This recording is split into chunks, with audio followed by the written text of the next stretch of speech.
రండి పరిశుద్ధ గ్రంథాల నుంచి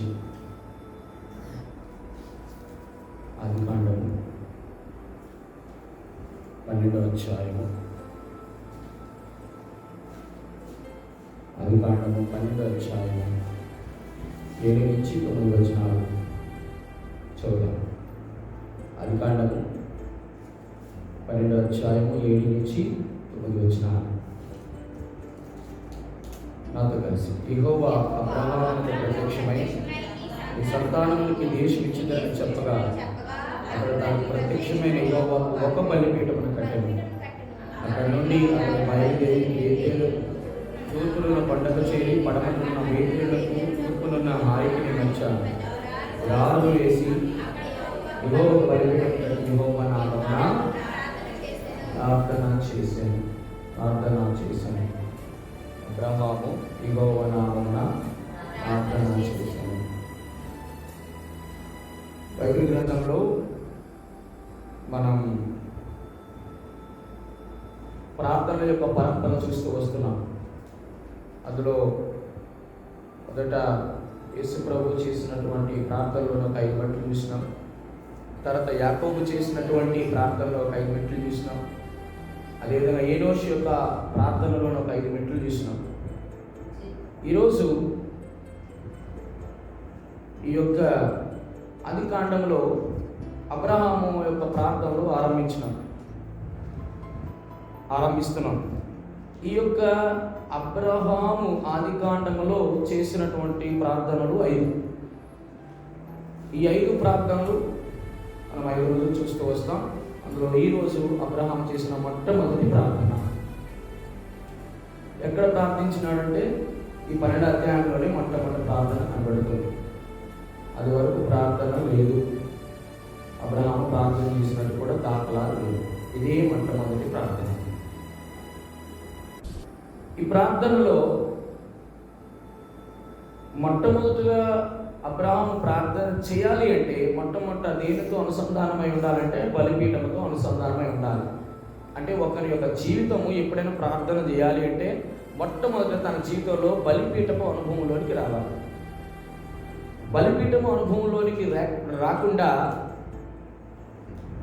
ప్రార్థన చేసిన ఉపయోగం లేదు. ఈ బలిపీఠము కట్టాలి అంటే దానికి ముందు ఒక ప్రాముఖ్యమైన అనుభవంలోనికి రావాలి. ఏమిటి ఆ అనుభవం అంటే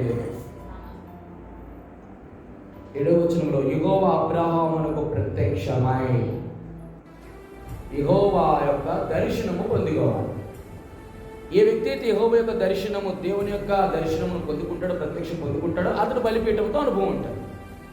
ఎవరికైతే ఈ బలిపీఠపు అనుభవం ఉంటుందో ఆ బలిపీఠపు అనుభవం కలిగిన వాడు ప్రార్థన చేయాలి. అంటే దాని అర్థం ఏంటంటే అటు ప్రత్యక్షతకు ఇటు ప్రార్థనకు మధ్యన ఏది నిలవాలంటే బలిపీఠం నిలవాలి. అది క్రొత్త నిబంధనలో బలిపీఠం అంటే మరి ఏది కాదు, యేసు ప్రభు వారి యొక్క సిలువే. బలిపీఠము సిలువకు సాదృశ్యం. ఏ వ్యక్తి అయినటువంటి సిలువ అనుభవంలోకి రాకుండా ప్రార్థన చేసిన ఉపయోగం ఉండదు. ఎందుకు సిలువ అంటే సిలువ శ్రమలకు సూచన, సిలువ మరణానికి సూచన, సిలువ తనను తాను ఏం చేసుకోవాలంటే అన్ని విడిచిపెట్టేదానికి సూచన. అంటే ఇంక వాడిలో పాతది ఏమీ లేదు, సమస్తము క్రొత్తదే. చెలి వినాలి. ఈ యొక్క ప్రత్యక్షతకు, ఇటు బలిపీఠానికి, ఇటు ప్రార్థనకి ఈ 3 అనుభవాలు అబ్రహాం జీవితంలో ఉన్నాయి. సరే, ఒక 5 ప్రార్థనలు చూస్తామని చెప్పాను కదా. ఒక 5 విషయాలను జ్ఞాపకం చేస్తాను. అబ్రహాము ఎక్కడెక్కడ ప్రార్థన చేసినాడో ఒక 5 మాటలు అట్లా నోట్ చేయండి. ఆదికాండము ఇప్పుడు 12వ అధ్యాయము 8వ వచనంలో మనం చూసాం. యెహోవా నామమున ప్రార్థన చేశాను. ఎవరు ప్రార్థన చేశాను? అబ్రహాం. ఇది మొట్టమొదటి ప్రార్థన. రెండవ ప్రార్థన ఆదికాండము 13వ అధ్యాయము 4వ వచనం. ఆదికాండము 13:4.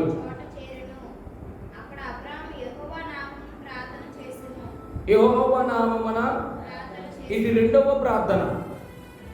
ఆదికాండం 13వ అధ్యాయము 4వ వచనంలో తాను మొదట బలిపీఠము కట్టిన చోట చేరెను. అక్కడ అబ్రహాము యెహోవా నామమున ప్రార్థన చేశాను.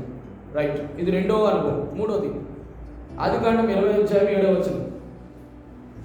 ఆదికాండము 20:7 అప్పగించుము, అతడు ప్రవక్త, అతడు నీ కొరకు ప్రార్థన చేయును, నీవు బ్రతుకుదు. ఇది మూడో అనుభవం. అబ్రహాము ప్రార్థన చేసినటువంటి మూడో అనుభవం ఇది. మొదట అతడు ప్రార్థన చేశాడు. ఎప్పుడు అంటే బలిపీఠం కట్టించోట. ఎక్కడ బలిపీఠం కట్టింటే యెహోవా ఎక్కడైతే ప్రత్యక్షమైనాడు మొదటి. 2, ఆ బలిపీఠం కట్టిన చోటను ఉండకుండా ఎక్కడికి వెళ్ళాడు? దానికి ముందు అంటే 12:10 ఆ దేశంలో కరువు వచ్చాను. ఆ దేశం కరువు భారం గురించి అబ్రహాము ఐగుప్తు దేశం నివసించుటకు అక్కడికి వెళ్ళిపోయాడు. అక్కడ ఉండలా, వెళ్ళిపోయాడు. మళ్ళీ తిరిగి ఎక్కడికి వచ్చాడంటే మొదట ఎక్కడైతే బలిపీఠం కట్టాడు అక్కడికి వచ్చాడు. అది రెండో అనుభవం, మళ్ళీ ప్రార్థన. మూడోది ఎక్కడంటే ఐగుప్తు దేశం. ఎక్కడంటే 20వ అధ్యాయంలో. అక్కడ నుండి అబ్రహాము దక్షిణ దేశంలో తరలిపోయి కాదేశునకు షూరునకు మధ్యప్రదేశం నుంచి గెరార్లో కొన్నాళ్ళు. ఈ గెరార్లో ఒక రాజు ఉన్నాడు, అబీమెలెకు. తన భార్య తిను వెళ్ళాడు. వెళ్ళిన వెంటనే తన భార్య నచ్చింది, చూపుకి రమ్యంగా ఉంది, సుందరంగా ఉంది అని చెప్పి ఆ రాజు తన భార్యని వశపరుచుకున్నాడు. ఆ రాత్రి దేవుడు ఆ రాజుతోని సంధించాడు. ఎవరు భార్యను తీసుకున్నావు? వాడు అతను ప్రవక్త. ఒకవేళ నువ్వు ఇంటి పరిస్థితుల్లో నువ్వు దురాలోచన కలిగి చేసిన ప్రతి కార్యానికి ఏమే తీర్పు వస్తుంది, జాగ్రత్త, తన భార్య దానికి అప్పచెప్పు అనగా వెంటనే అప్పుడు దేవుడు అంటాడు, మళ్ళీ నువ్వు ఒకవేళ అప్పచెప్పతే నీ ఇంటి వాళ్ళందరూ నశించిపోతారు, చనిపోతారు, వెళ్ళు అతని దగ్గరికి. ఆయన ప్రార్థన చేస్తాడు. ఇది మూడవ ప్రార్థన. ఎవరు? అబ్రహాము. మూడోసారి ప్రార్థన. నాలుగోసారి ప్రార్థన ఆదికాండం 21:33. ఆదికాండం 21:33.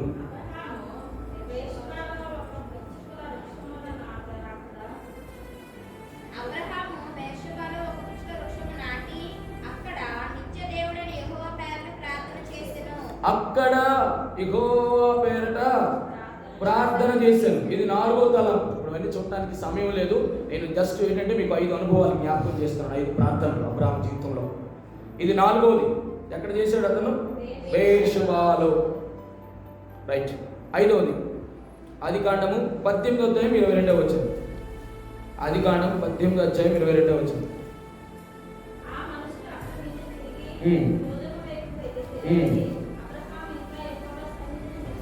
ఎందుకు నిలుచున్నాడు?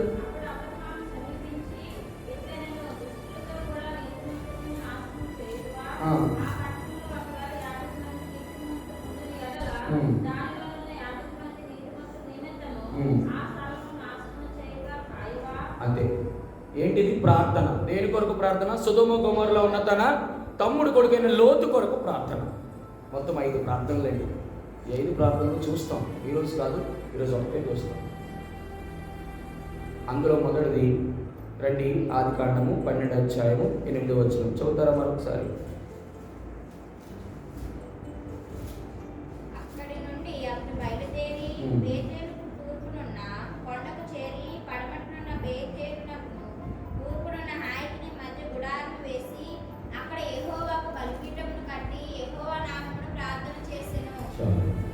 అక్కడ యెహోవా నామమున ప్రార్థన చేశాను. ఒక మాట తలకు మీ వినికిడిలోకి జ్ఞాపకం చేయాలని ఆశపడుతున్నాను. అసలు అబ్రహాము ప్రార్థన చేయడానికి కారణం ఏమిటి?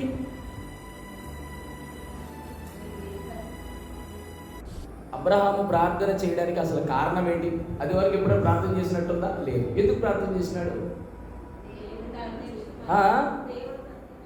Yes, right. దేవుడు ప్రత్యక్షమైనాడు. అదేనండి మొట్టమొదటి అనుభవం తన జీవితంలో. ఒక మనిషి ప్రార్థన చేయాలంటే తన జీవితంలో మొట్టమొదటిగా యెహోవా ప్రత్యక్షం అవ్వాలి. మీరు అనొచ్చు, యెహోవా ప్రత్యక్షం అవడం ఏంటన్నా?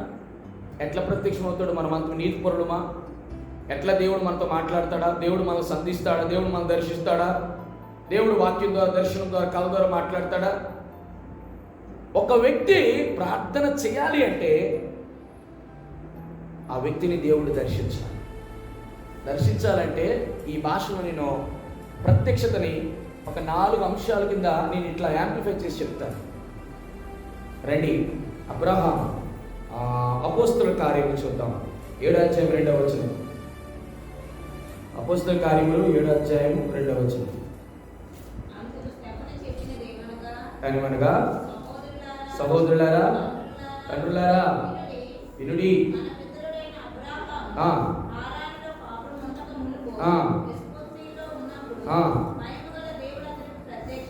మహిమగల దేవుడు తన ప్రత్యక్షమై చాలా ఆ దేశంలో ఉన్నప్పుడు, ఏ దేశంలో ఉన్నప్పుడు, ఆరాం మెసొపొతామియా ఉన్నప్పుడు దేవుడట ప్రత్యక్షపరుచుకున్నాడు. ఎవరికి? అబ్రహాముకి. ప్రత్యక్షపరుచుకోవడము, ఎవరు ప్రత్యక్షపరుచుకున్నాడు? అక్కడ ఒక అద్భుతమైన మాట చెప్పండి. మహిమ కలిగిన దేవుడు.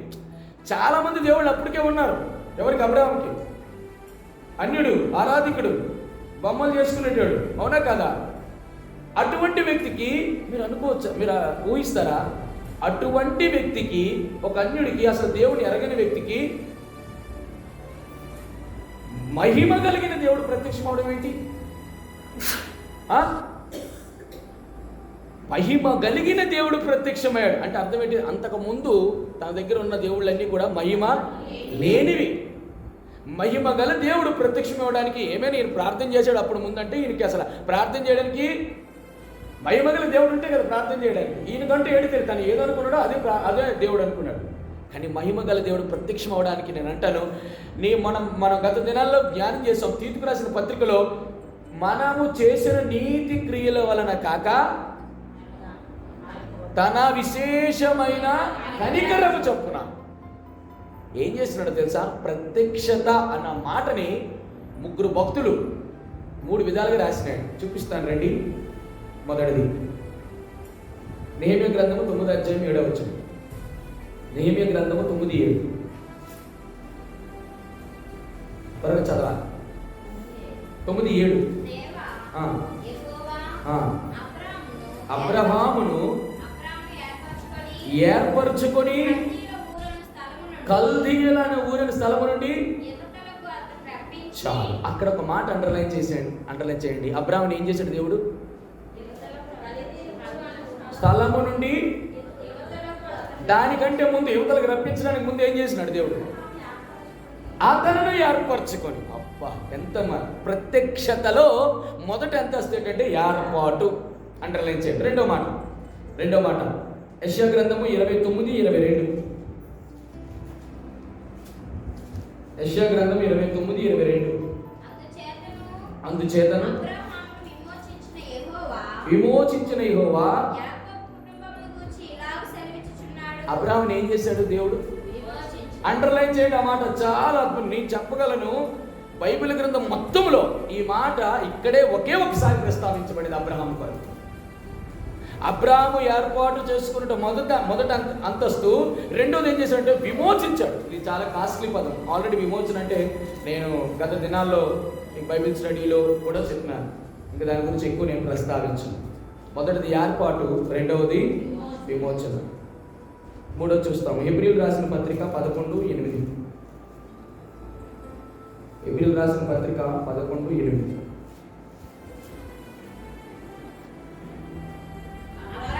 అబ్రహాము పిలువబడినప్పుడు విశ్వాసమును బట్టి లోబడి. చాలు. మూడోది పిలుపు కలిగిన వాడు. అదేనండి ప్రత్యక్షత అంటే. ప్రత్యక్షత అంటే చాలా మంది నాకు దేవుడు కనబడాలి, దేవుడిని చూడాలి, దేవుడితో మాట్లాడి అప్పుడు నేను సేవకు వస్తాను, అప్పుడు దేవుడిని నమ్ముకుంటాను. కాదు. ప్రత్యక్షత అనేటువంటి మాటని పౌలు హెబ్రీయులు రాసినటువంటి పత్రికలో అన్నాడు పిలుచుట అని రాశాడు. నెహెమ్యా ఏ రాసినాడు? ఏర్పరచుకొనెను అని రాసినాడు. యెషయా అనేటువంటి ప్రవక్త భక్తుడు ఏమి రాసినాడు? విమోచించాడు. అంటే దాని అర్థం ఏంటంటే, ఒక మనిషి జీవితంలో దేవుడు నీకు ప్రత్యక్షమయ్యాడంటే ఈ 3 అనుభవాలను ఇలా ఉండాలి. మొదటిది ఏర్పాటు, రెండోది విమోచన, మూడోది పిలుపు. That's all. అదేంటి ప్రత్యక్షత అంటే అర్థం? ఇప్పుడు నేను అంటున్నాను, ఈ 3 మన జీవితంలో ఉన్నాయా? మొదటి దేవుడు పిలిచినాడా లేదా? రెండోది విమోచించినాడా లేదా? 3 మనల్ని ఏర్పరచుకున్నాడా లేదా? ఎన్నిసార్లు చెప్పినా నేను, ఎన్నోసార్లు చెప్పాను. దేవుడు మనల్ని విమోచించినాడు, దేవుడు మనల్ని పిలిచినాడు, దేవుడు మనల్ని ఏర్పరిచాడు. అదే ప్రత్యక్షత. ఎవరికైతే ఈ 3 అనుభవాలు ఉంటాయో వారే ప్రార్థన చేయగలరు. అబ్రహాం ప్రార్థన చేసినాడు. సరే, ఈ 3 విషయాలు ప్రత్యక్షం అవ్వడానికి, బలిపీఠం కట్టడానికి, ప్రార్థన చేయడానికి, ఈ అనుభవాల్లో నుంచి మీకు ఒక 5 ప్రాముఖ్యమైన అంశాలు చూసి మనం త్వరగా ముగిస్తాం, సమయం కూడా అయిపోతుంది. 5 అంశాలు. ఏ పరిస్థితుల నుంచి ఏ పరిస్థితికి వచ్చినాడు అబ్రహాం? త్వరగా రండి. మొదటిది, అబ్రహాము ప్రార్థన చేయక మునుపు తాను ఉన్నటువంటి ప్రదేశం ఎటువంటిదో చూద్దాం. రండి, 11వ అధ్యాయము 31వ వచనం.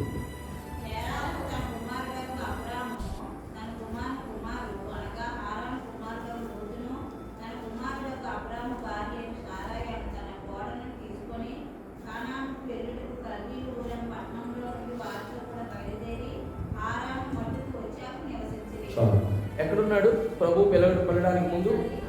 కల్దీయులు అనేటువంటి ఊరు. ఇట్లారా, నేను ఒక విషయాన్ని మీకు జ్ఞాపకం చేస్తున్నాను. కల్దీ అనేటువంటి మాటకు అర్థం ఏమిటంటే దెయ్యాల గుట్ట. ఏంటంట అంటే దాని అర్థం ఏంటంటే అబ్రహాము మహిమగల ప్రత్యక్షత కలిగినటువంటి దేవుడు. ఆయన దర్శించక మునుపు ఆయన ఉండే స్థలం ఎక్కడ? దెయ్యాల గుట్ట అని చెప్పొచ్చు ఒక మాటలో చెప్పాలంటే. అంటే నేను ఈ మాటని ఏమంటే ఫిల్దీనెస్ అంటున్నాను. ఎఫ్తో స్టార్ట్ చేస్తాను ఒక అక్షరాన్ని. ఫిల్దీనెస్ అంటే ఏంటంటే కల్మషంతో ఉన్నవాడు, అపవిత్రతో ఉన్నవాడు, అపరాధంతో ఉన్నవాడు, పాపంలో ఉన్నవాడు. ఒక వ్యక్తి ప్రార్థన చేయడానికి అనుభవములు ఏంటంటే 5 అనుభవములు అబ్రహాం ద్వారా దేవుడు నీతో నాతో మాట్లాడతాడు. మొదటి నువ్వు ఎక్కడున్నావు అబ్రహాం అని అడిగితే నేను కల్దీయులు అనే ఊరిలో ఉన్నాను. ఎన్ని సంవత్సరాలు ఉన్నాడు? ఎన్ని సంవత్సరాలు? దేవుడు ఎన్ని సంవత్సరాలు అబ్రహాముని పిలిచాడు కల్దీయుల ఊరి నుంచి? ఏమా ఎన్ని సంవత్సరాలు? 75 సంవత్సరాలు ఉన్నాడు. ఎందుకంటే 75 సంవత్సరాలతో 25 సంవత్సరాల తర్వాత ఇస్సాకునిచ్చాడు. అంటే 100 సంవత్సరాలు. 100 సంవత్సరాల్లో ఇస్సాకునిస్తే 100 - 75 తీసుకోండి, 25 సంవత్సరాలు. దేవుని యొక్క పిలుపు ఎప్పుడు అబ్రహాము అందుకున్నాడు అంటే 75 సంవత్సరాలు అందుకున్నాడు. అంటే ఆ 75 సంవత్సరాలు ఎక్కడ ఉన్నాడు? కల్దీలు. అంటే దయ్యాలు ఉన్నటువంటి మీరు అనొచ్చు కల్దీలు, మెసొపొతేమియా, బబులోను, ఊరు, ఇవన్నీ కూడా నా దెయ్యాలా? అవును. ఎందుకంటే ఒక మాట చూపిస్తాను రండి. దానియేలు గ్రంథం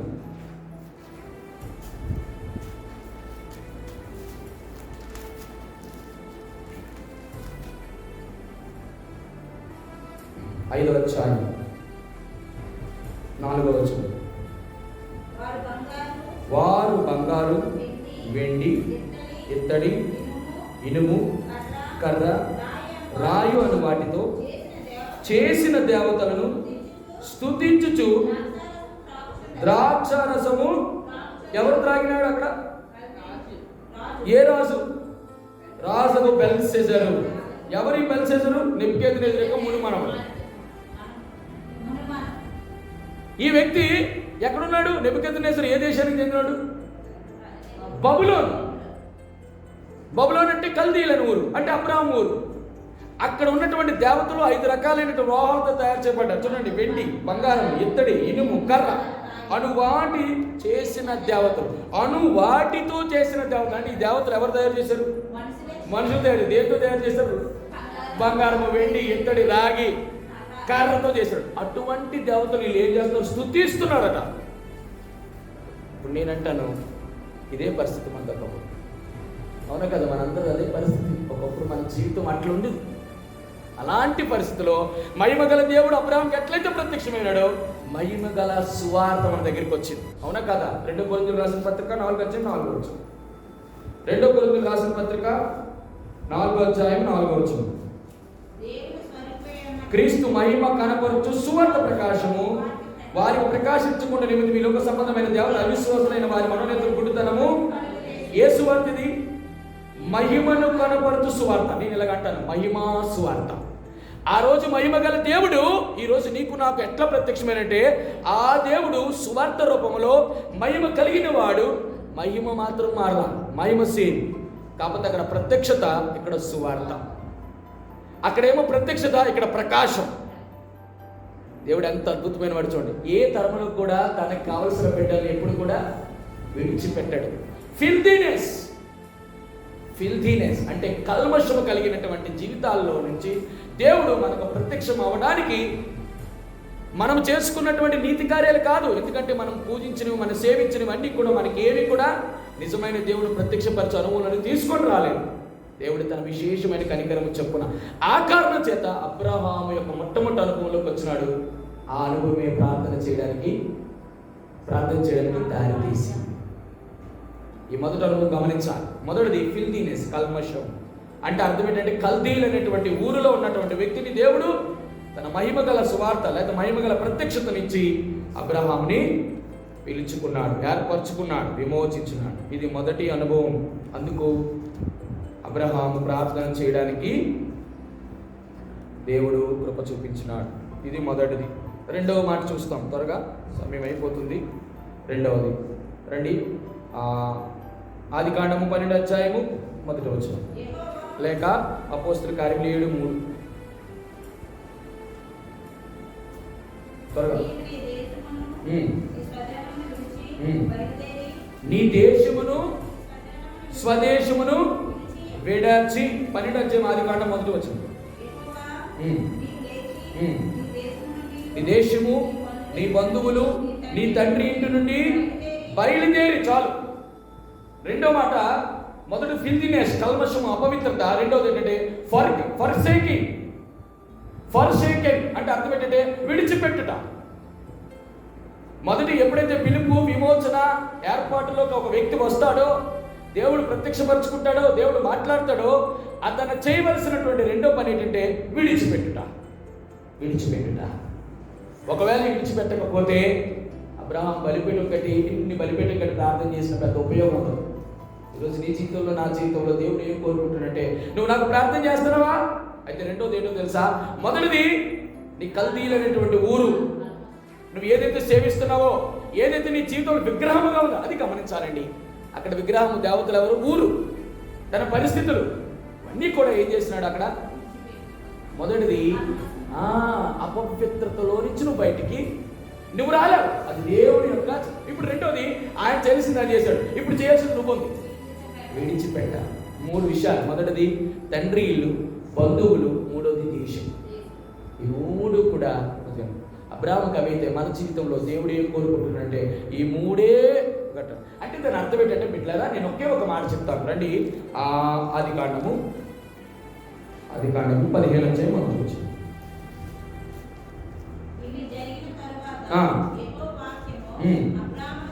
దర్శనం మందు వచ్చి, అబ్రామా భయపడకు, నేను నీకు కేడము, నీ బహుమానము.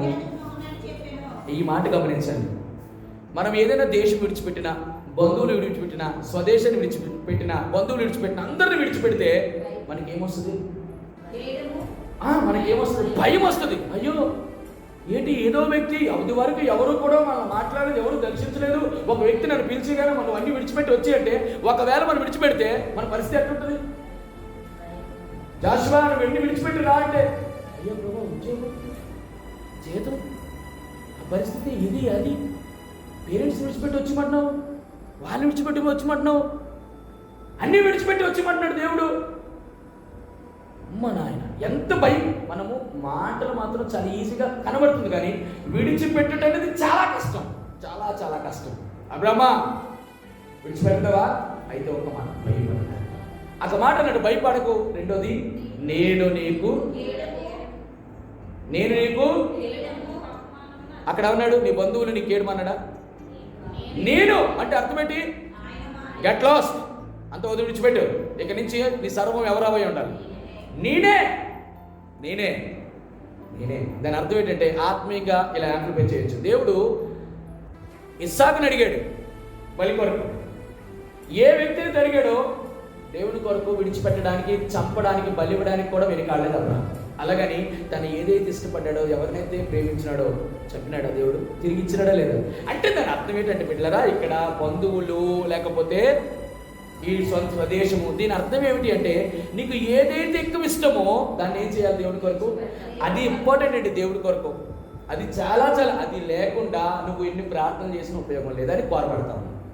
మొదటిది, నువ్వు ప్రార్థన చేయడానికి నీ నీతి క్రియలు కాదు, ఆయనే తన విశేషమైన కనికరం చొప్పున విమోచించి పిలిచి ఏర్పాటు చేస్తాను. అది మొదలు, అది దేవుని ఘనత.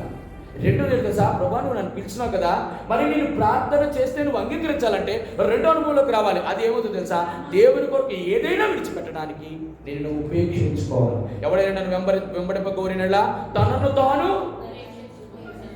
విడిచిపెట్టడంలో 4 అనుభవాలు ఉన్నాయి. నేను ఒకటి చూపిస్తాను. మొదటి అంటే నేను మామూలు మాటలు చెప్తాను, దాన్ని మనం అర్థం చేసుకోవడానికి ప్రయత్నం చేస్తాం. చాలా కష్టం ఈ విడిచిపెట్టడం. మొదటిది, అబ్రహాం జీవితంలో డేస్, దినాలు విడిచిపెట్టలేడు. ఏ దినాలు? మన పాత దినాలు. చాలా కష్టం. కొన్నిసార్లు జ్ఞాపకం ఉంటాయి. ఈ టైంలోనండి మనం మా ఫ్రెండ్స్తో అలా ఉండేవాళ్ళం, కాలేజ్లో అలా ఉండేవాళ్ళం, అవునా కదా? అప్పుడు యేసుప్రభు నమ్ముకున్నా కానీ ఒక పండగ లేదు, పాపం లేదు, ఏది లేదు, ఏ పండుగలు ఉండవు, ఏటి ఉండవు. ఎప్పుడు చదువుకున్న ప్రార్థన, ఆరాధన, దేవుని వాక్యం, ఇవే కానీ. అదే మా ఫ్రెండ్స్ ఈ టైంలో ఏమంటారు తెలుసా, mother's day, father's day, valentine's day, 10th day, ఆ డే, ఈ డే, అన్ని డేలు, ఎన్ని డేలో తెలియదు. లార్డ్స్ డే గుర్తుండదు, దేవునికి పునరుత్థాన దినం గుర్తుండదు. మన వాళ్ళు చాలా మంది, కానీ ఆ డేస్ మాత్రం మనకు బాగా జ్ఞాపకం ఉంటుంది. అబ్రాహ్మా, నేనే నీకు దేవుడు మనం ఏం కోరుకుంటున్నాడు పిల్లల, నీ జీవితంలో ప్రభువుని ప్రార్థన చేయాలంటే రెండో అనుభవం, నీకు ఏదైతే ఇష్టమో అవి విడిచిపెట్టాలి. నీ పాత దినాలన్నీ విడిచిపెట్టాలి.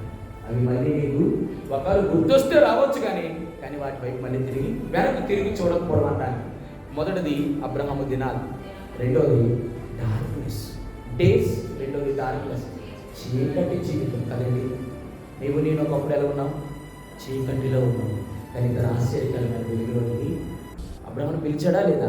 విమోచించాడా? దేనిలో పిలిచాడు? వెలుగులోనికి పిలిచాడు. ఎందుకు వెలుగులో పిలిచాడు? ఆయన మహిమ, ఆయన వెలుగు పిలిచినాడు. ఒకప్పుడు మనంతా పాత జీవితం, డార్క్నెస్ ఏం జ్ఞాపకం చేస్తుంటే మన రహస్య జీవితం,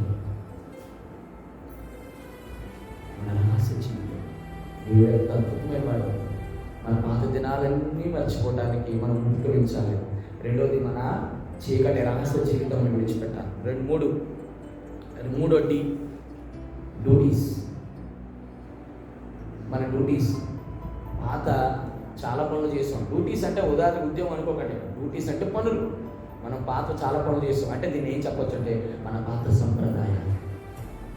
అక్క మీరు రాకపోతే ఎలాగక్క, నువ్వు వేసుకుని నమ్ముకుంటే నమ్ముకో, మీ బంధువులు కదా, కొంచెం పసుపు వేయాలి, కుంకుమ వేయాలి, అక్షింతలు వేయాలి, పిల్లల్ని కూర్చొని పెట్టాలి.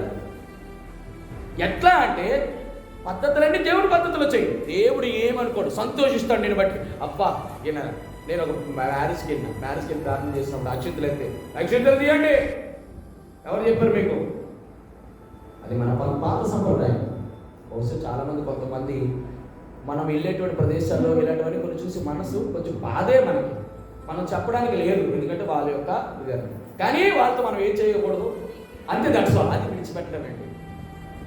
వినేవారికి అయితే అమ్మ మేము వేసుకున్నాం, అమ్మ మీరు వేయండి అమ్మా అని అంటే లేదమ్మా, ఆ పాత సంప్రదాయాన్ని వదిలేశాను, ఆ కార్యాలయం వదిలేశాను. ఇప్పుడు ప్రభు బిడ్డలు మేము అట్లా చేయకూడదు.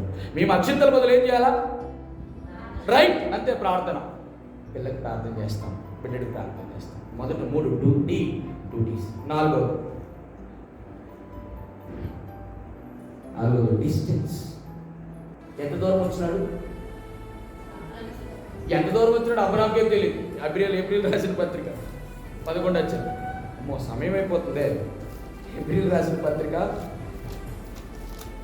11:8.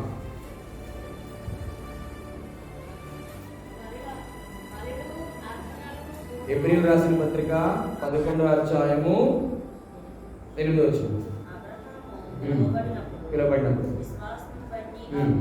లోబడి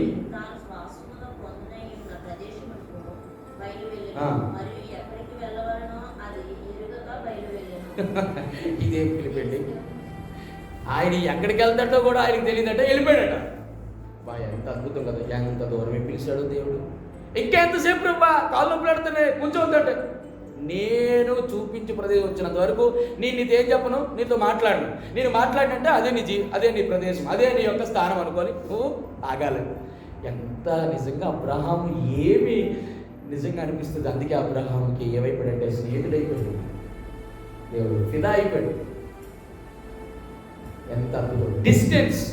మొదటిది డేస్, తన పాత దినాలన్నీ విడిచిపెట్టాడు. ఒకప్పుడు నేను అలా తిరిగాను.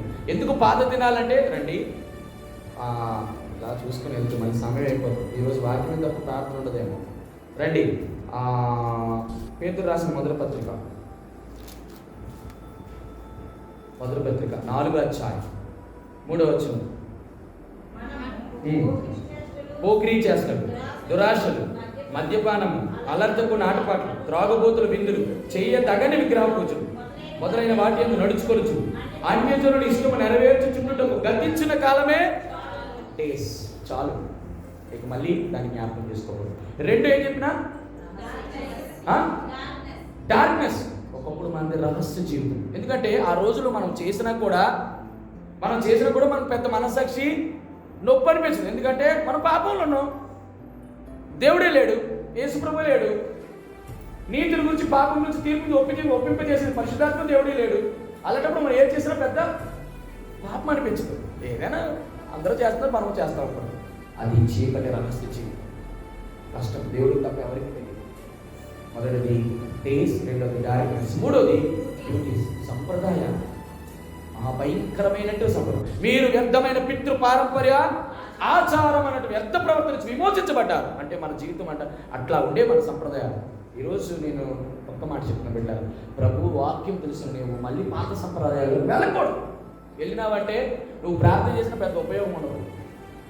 ఇక్కడ ప్రార్థన చేసిన మనం అంతా ఏం చూస్తున్నాం అంటే అబ్రాహాము తన ప్రార్థన చేయక మనకు తన అనుభవాలు జ్ఞాపకం చేసుకున్నాం, అప్పుడు ప్రార్థన చేయడం మొదలు పెట్టాడు. అప్పుడు ప్రార్థన లేదు. రెండవది మూడు చూస్తున్నాం. 4 డిస్టెన్స్, ఎక్కడికి వెళ్ళాడో తెలియదు. 5వది అన్నిటికంటే చాలా ప్రాముఖ్యం ఏంటంటే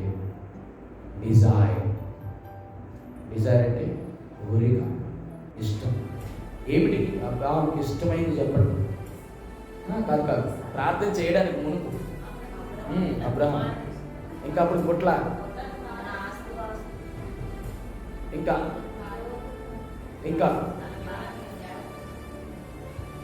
దాని కోరిక ఎప్పుడు కూడా ఎవరైతే తను వెంబడించారో తాను విడిచిపెట్టకూడదని అనుకునేవాడు. అవునా కాదు? ఎవరు వెంబడించారు? లోతు వెంబడించాడు. ఒక్కడే వచ్చాడు. తను ఎవరైనా వెంబడించారా అబ్రాహాంతో? అసలు లోతు వెంబడించడానికి చాలా కారణాలు ఉన్నాయి. 7 కారణాలు ఉన్నాయి లోతు వెంబడించడానికి.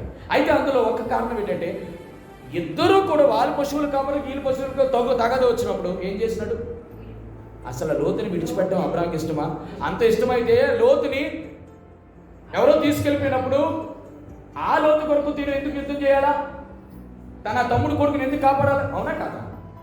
అంత ఇష్టమైనటువంటి లోతుని కూడా దేవుని కొరకు అద్భుతం కదా. కొన్ని విడిచిపెట్టలేని ఉంటాయి, కొన్ని విడిచిపెట్టేస్తాం. రాత్రి నాకు ఒక పెద్ద శోధన వచ్చిందండి. ప్రభు కృపలో ఉపవాసం ఉన్నాను. మా ఇంట్లో వాళ్ళందరూ కూడా ఒక రుచికరమైన భోజ్యం తయారు చేసుకొని తింటున్నారు. తట్టుకోలేక, మనసు వల్లలేక వీళ్ళందరూ నన్ను ఎట్లా చేస్తున్నారంటే, నా పెద్ద కుమారుడు, డాడీ ఏముంది డాడీ, తినే డాడీ, సాతానా నా యొక్క ఉపవాస ప్రతిష్టతను భంగపరుస్తాం. దేవుడు కొన్నిసార్లు మనకి శోధన జరుగుతుంది.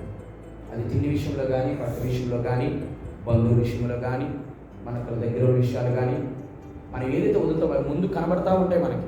అది కూడా ప్రతిష్ఠిత దినాల్లోనే. అదేమిటో అర్థం కాదు. నేను ఎప్పుడైతే వద్దు అప్పుడే తీసుకొని పెడతాడు. దేవుని మహాకృప. అందరూ క్షేమంగా తిన్నారు, హ్యాపీ పడుతున్నారు. ప్రార్థన చేసుకుని ప్రభు ఇంతే కదా, నీ కొరకు ఇది కూడా నేను తెచ్చించలేకపోయాను. దేవుడి మహిమ. ఆ విషయాల్లో ఈ 5 విషయాల్లో అబ్రాహాముని వెనుక తిరుగుక ఫర్సైటెడ్. మొదటిది ఫిల్ది, కల్మషం, అంటే పాపం నుంచి బయటకు వచ్చినాడు. రెండోది తన దేవుడు చేసినాడు, ఇప్పుడు మనం చేయాల్సింది చేశాడు, మరచి వెనుకటి వాటిని మరచి. ఇది 2. 3వ F చూస్తాం. ఏప్రిల్ రాసిన పత్రిక త్వరగా చూద్దాం బిడ్డలారా. ఏప్రిల్ రాసిన పత్రిక 11వ అధ్యాయము 8వ వచనం. చదువుతాను త్వరగా. పిలువబడినప్పుడు చాలు. అందరూ పిలుస్తారు, దేవుడు పిలుస్తాడు. కాకపోతే అందరూ పిలుపుని అందుకుంటారు. కానీ రెండోది లోబడడం. లోబడ్డంలో నేను ఒక మాట చెప్తాను. లోబడ్డం అంటే ఎట్లాగంటే, నాన్న నా వెనకతలు రా దగ్గరికి వెళ్ళాలన్న, ఓకే డాడీ అని చెప్పేసి నా వెనకతలు వచ్చాడు అనుకో, ఇది ఏ లోబడ్డం మొదలు. రెండోది, నాన్న బయటకు వెళ్తున్నా రా అన్నాను అనుకో, డాడీ ఎక్కడికి వెళ్తున్నావు అని అడగడం. రెండు లోబడటమే. రెండు లోబడ్డమే. రావడం అనేది లోబడ్డమే కదా. నేను రాను అనకపోవడమే లోబడకపోవడం. ఇప్పుడు నేను అడిగిన మాటకి రెండు విధాలుగా సమాధానం చెప్పాను. మొదటిది పద డాడీ, రెండోది ఎక్కడికి డాడీ. రెండింటిలో మీకేం అర్థమైంది?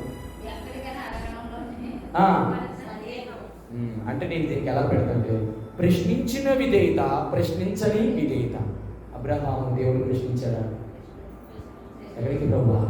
ఎంత దూరం ప్రభా? ఎలాగుంటుందా ప్రభా? ఏమైనా దొరుకుతాయా ప్రభా? ఏమైనా ఉంటుందా ప్రభా? నువ్వు దేవుడు బిడ్డ, నేను ఒక మాట చెప్తున్నాను. దేవుడికి స్నేహితుడు అవ్వడానికి, నీ ప్రార్థన అంగీకరించబడడానికి నీలో ఉండవలసిన మొట్టమొదటి క్వాలిటీ ఏంటి తెలుసా? దేవుడు ఏది చెప్తే దాన్ని నువ్వు ప్రశ్నించవు. ఎందుకని అడగద్దు. మన జీవితంలో మనం ఏది పొందకపోవడానికి కారణం ఏంటి తెలుసా? ఇదేనండి. ఇదే దేవుడు నీకు ఏది చేయాలో నీకంటే దేవుడికి బాగా తెలుసా లేదా? నిన్ను సృష్టించిన వాడు నీకు ఏది ఇవ్వాలో, నీకు ఏది చేయాలో, నీకు ఎలా ఉంచాలో దేవుడికి తెలుసా లేదా? ఇంత అద్భుతం తెలుసా? నేను అంటాను ఫెయిత్ అంటాను. మొదటిది ఫిల్తీనెస్, పాపము. రెండోది ఫర్సేకెన్, విడిచిపెట్టడం. మూడోది ఫెయిత్, విశ్వాసానికి లోబడుట. మూడో అనుభవం. ఈ అనుభవంలోకి ఎవరైతే వస్తారో వాళ్ళ ప్రార్థన చాలు. ఈ తలంపు మీ తల మీరు ధ్యానం చేయండి. ఎక్కువ నేను చెప్పలేను. నాలుగోది హెబ్రీ రాసిన పత్రిక 11:8. మళ్ళీ అదే చదువు.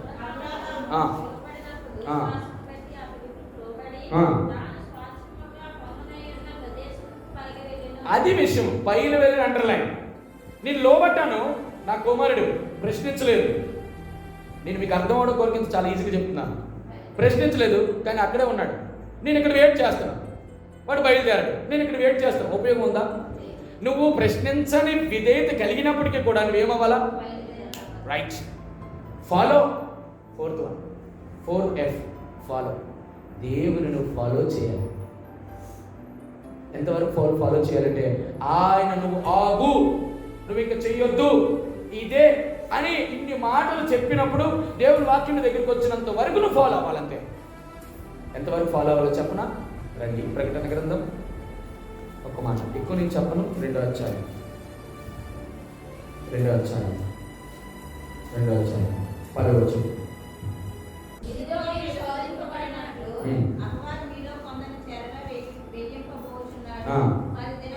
పది దినాల శ్రమ కలుగు, మరణం వరకు నేను నీకు. ఇక్కడ నమ్మకత్వానికి పరీక్ష. అవునా కదా? బయలుదేరినాడు, ప్రశ్నించలేదు, వెళ్ళిపోతున్నాడు. బయలుదేరుతున్నాడు. ఎక్కడికి వెళ్ళాలో కూడా తెలియదు అబ్రహాం, కానీ బయలుదేరిపోయాడు. దేవుడిది చూశాడండి. దేవుడిది చూశాడు. ఎంత అద్భుతమైన మాట, ఎంత అద్భుతమైన మాట. దీనికి నేను పెట్టే పేరు ఫాలోనెస్. అబ్రహాం ఎక్కడికి వెళ్ళిపోయినాడో తెలియదు. అంటే దీన్ని ఏమంటారంటే, పరిపూర్ణంగా దేవుని చిత్తానికి లోబడిపోయాడు. ఏది జరగని, ఏది అవ్వని, నాకు ఇచ్చినా ఇవ్వకపోయినా, నాకు ఆస్త పాస్త ఏది ఇచ్చినా ఇవ్వకపోయినా, సమస్తని విడిచిపెట్టి వస్తాను అంతే. నీ కొరకు ఏదైనా చేస్తాను అని నిన్ను ఏం చేస్తావు? ఉపేక్షించుకోవాలి. కష్టమే, బాధే, కన్నీరే. నువ్వు కొన్నిసార్లు ఏం చేయలేవు, ఫాలో అవ్వలేవు. కొన్నిసార్లు ఫాలో అవుతున్నావు. మధ్యలో ఎన్నో ఆటంకులు, బంధువులని, బిడ్డలని, నీకు ఉద్యోగం అని, కొన్నిసార్లు నీ పరిస్థితులని, అన్నీ నీకు ఆటంకాలు ఉంటాయి. కానీ అంటాడు తెలుసా, ఎక్కడికి వెళ్ళాలో తెలియక బయలుదేరి వెళ్ళిపోయాడు. బయలుదేరి. నీ జీవితంలో నేను ఏం జ్ఞాపకం, follow is related with your walking.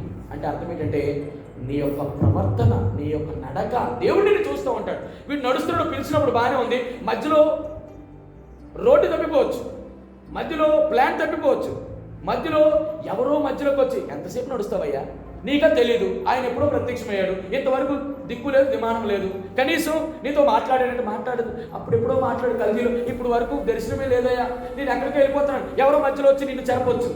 నీ విశ్వాసాన్ని ఏం చేయొచ్చు? చెరపొచ్చు, భ్రష్టత్వం పట్టచ్చు. యేసును నమ్ముకున్నావు, ఏం జరిగింది నీకు? ఏం విశ్వాసం నమ్ముకున్నావు, ఏమి ఒరిగింది నీకు అని చాలా మంది ఏం చేస్తారు, మధ్యలోకి వచ్చి నీ మార్గములకు వచ్చి నేను చెడిపి నేను ఏం చేస్తారు, ఆ మార్గం నుంచి తప్పించవచ్చు. కానీ ఇక్కడ అబ్రహాము ఎన్ని అవంతరాలు వచ్చినా కూడా ఈ ఫాలో ద పాత్. ఎవరిని చూసి? విశ్వాసమునకర్త దాన్ని కొనసాగించి వైపు చూశాడు. ఎన్ని చూసినా? 4.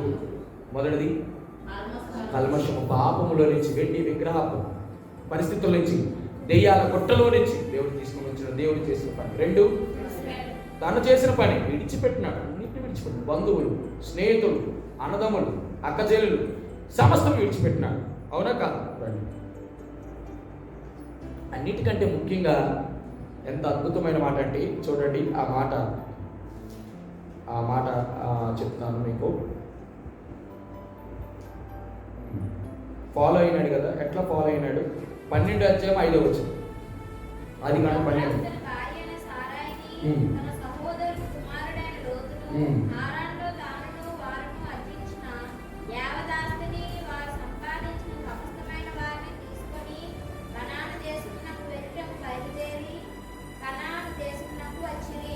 ఏం చేసినాడు? ఎట్లా బయలుదేరాడు? భార్య ఉంది, లోతున్నాడు.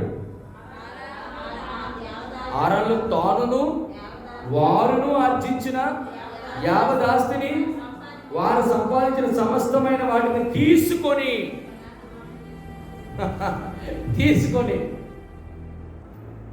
అన్ని విడిచిపెట్టాడు. 3 విడిచిపెట్టలేదు. భార్యను విడిచిపెట్టలే, లోతుని విడిచిపెట్టలా. ఇది మళ్ళీ దీనికి చెప్పాలంటే ఇంకో వర్తమానం, కాబట్టి నేను ఆపుతున్నాను. ఇది మీకు ఒక సూచన. తర్వాత 5 ప్రార్థనలో ఒక విషయం దగ్గర వచ్చి నేను అక్కడ ఆపుతాను. అక్కడ నేను ఈ 3 విషయాల గురించి చెప్తాను. రైట్? 4 ఫాలో. 5వది ఆఖరి చూసి ముగిస్తాను. రండి, 12 అధ్యాయం 7వ వచనం.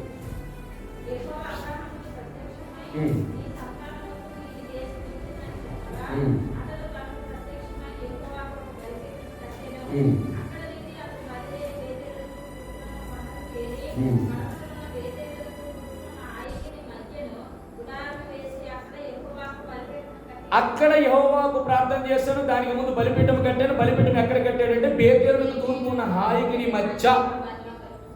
మధ్య ఎక్కడెక్కడ? హాయికిని అంటే హాయి. ఈ హాయి ఎంత దౌర్జన్యమైనటువంటి ప్రదేశం అండి. మీకు గుర్తొచ్చిందో లేదో? హాయి అంటే ఎక్కడ? ఏ ప్రదేశం చెప్తారా? ఎక్కడుంది హాయి? యోషువ గ్రంథంలో హాయి పట్టణం మీదకి వెళ్ళారు పట్టుకోవడానికి. ఏమేమి పట్టుకున్నారో? ఓడిపోయారా? చాలా డేంజర్. నేను దాని గురించి ఇప్పుడు చెప్పను. కానీ హాయి అంటే అర్థం ఏంటంటే పాడు తిప్ప. పాడు తిప్ప నుంచి ఎక్కడికి వచ్చిన బేతేలు అంటే దేవుని మందిరం. అంటే అర్థం ఏంటంటే ఇక్కడ నాకు ఒక మాట జ్ఞాపకం చేస్తాను. అక్కడ బలిపీఠము కట్టాను. బలిపీఠము కట్టిన తర్వాత ఎవరి కొరకు బలిపీఠం కట్టాడు? దేవుని కొరకు బలిపీఠం కట్టాడు. దేవుని కొరకు బలిపీఠం కట్టిన వెంటనే ప్రార్థన చేశాడు. అక్కడే ప్రార్థన చేశాడు. ఇక్కడ ఏం జ్ఞాపకం చేస్తున్నానంటే బలిపీఠం ఎక్కడ ఉంటుందో ప్రార్థన ఎక్కడ ఉంటుంది, ప్రార్థన ఎక్కడెక్కడ ఉంటుందంటే అక్కడే సహవాసం ఉంటుంది. ఎందుకు? ఎవరితో సహవాసం చేస్తాడు? ఇప్పుడు అక్కడ ఎవరు లేరు, బలిపీఠం ఉంది. బలిపీఠం అంటే తనతో సిరివేసుకున్నాడు, మొదటిది తనతో చంపుకున్నాడు, ఇప్పుడు ప్రార్థన చేస్తున్నాడు. అంటే అక్కడ ఎవరికి ప్రార్థన చేస్తాడు? దేవుడితో ప్రార్థన చేస్తాడు. ఇక్కడ 2 వ్యక్తులు ఉన్నారు. మొదటి దేవుడు, రెండోది అబ్రహాము. ఈ 2 కలిస్తే సహవాసం. 5వది ఫెలోషిప్. 5వది సహవాసం. మన 3వకి వచ్చారు. ఎవరైతే ఈ 5 అనుభవాల్లోకి వస్తారో, ఈ 5 అనుభవాలకు వచ్చిన వారు చేసిన ప్రార్థనే ప్రార్థన అండి. ఇది మన అబ్రహాము యొక్క జీవితంలో నుంచి దేవుడు మనకు నేర్పిస్తున్న అద్భుతమైన ప్రార్థనా పాఠం. అబ్రహాము మనం ఎట్లా ప్రార్థన చేసావు? ప్రార్థన చేయడానికి ఏ పరిస్థితులు గుండెను వెళ్ళామంటే, మొదటిది తన పాప జీవితం, వెండి విగ్రహాల జీవితం, అపవిత్రమైన జీవితం నుంచి దేవుడు ఏం చేస్తున్నాడు? విడిపించినాడు. రెండోది ఎక్కడికి వచ్చినాడు? రెండో అనుభవం ఏంటి? ఫోర్సేకెన్, విడిచిపెట్టినాడు. బంధువులు, స్వదేశము, ఇంకా తండ్రి అన్ని విడిచిపెట్టినాడు. 3 విడిచిపెట్టాడు, 3 విడిచిపెట్టలేదు. ఆ తర్వాత సగం 3. మూడోది లోబడుట, ఫెయిత్. ఏం విశ్వాసం అండి! నిజంగా ఏమి విశ్వాసం! అచంచలమైన విశ్వాసం. అబ్రహాము దేవుని నమ్మాను, అది అతనికి నీతిపరుడు అయిపోయినాడు. అంతే. లోబడటంలో నేను చెప్పాను. ఏ లోబడుట? ప్రశ్నించని లోబడడం. దేవుడిని ఎప్పుడు ప్రశ్నించదు. అలా ప్రశ్నించకపోతేనే ప్రార్థనకు అంగీకారం. 4 ఫాలోనెస్. ఫాలో చేశాడు. ఎక్కడి వరకు ఫాలో చేశాడు? దేవుడు ఇంకా మాట్లాడలేనంత వరకు ఫాలో చేశాడు. మనమేమో అప్పుడు దేవుడు నాతో మాట్లాడు, ఇంకా దేవుడు నాతో మాట్లాడడం మానేశాడండి, ఈ మధ్యన వాక్యం నాకు టచ్ అవ్వట్లేదండి, వాక్యం నాకు ఏం అనిపించట్లేదు అన్నంత వరకు వచ్చాడు. దేని విషయంలో మందిరం మాలా, దేని విషయంలో దేవుని వాక్యం వినడం మాలా, ఏ విషయంలో ప్రార్థన చేయడం మాలా దేవుడు ఇస్తాడు. ఈరోజు కాబట్టి రేపు ఇస్తాడు. ఫాలో. మరణం వరకు నమ్మకం. ఎలా చెప్పిన 5వది ఫెలోషిప్. ఎంతవరకు అంటే ఈ 4 ఎప్పుడైతే ఉంటాయో అప్పుడు దేవుడితో నీకు సహవాసం ఉంటుంది. ఎప్పుడైతే సహవాసం ఉంటుందో అక్కడ అదే బలిపీఠం. ఆ బలిపీఠం దగ్గరే నువ్వు ప్రార్థన చేస్తే దేవుడు పెట్టాడు. ఇది అబ్రహాము జీవితంలో చేసిన మొట్టమొదటి ప్రార్థన. ఎక్కడ చేసినాడు? Bethel, house of God.